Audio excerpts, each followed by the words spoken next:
ngày lung xít nó số mỏi cả hin muôn ya bắt hin khoa đi ngày lung xít nó số mỏi cả hin muôn ya bắt hin khoa đi cả lung lại kia là môi môi in na chạm gì nghe ôm mèo đây cả lung á nát chạm dinh e cả lung á na lăng dinh nghe lung đây mình đi cả nay thấy chỉ bồi cả lung xịt na kiểu gì nhìn hin khoa đi ở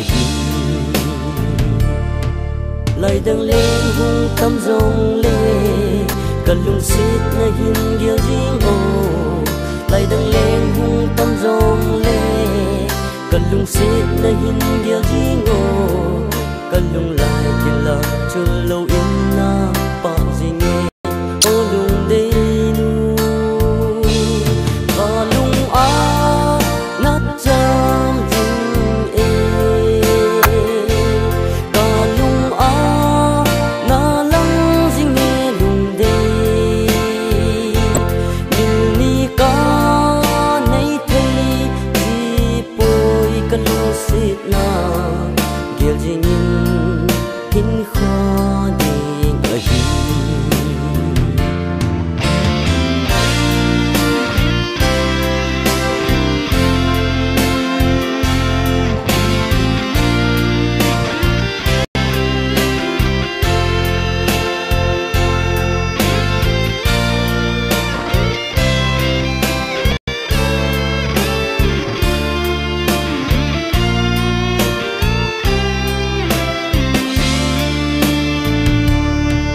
ở lên đi không chỉ khéo hen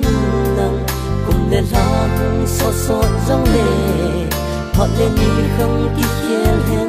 nắng cùng lên lang xót xót rong lệ cần lung xịt này vòng mô lâu in bao gì ngô lung xịt này nu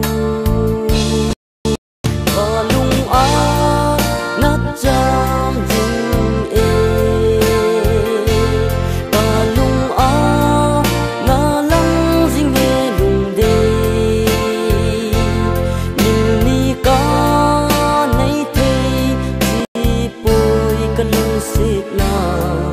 kiểu gì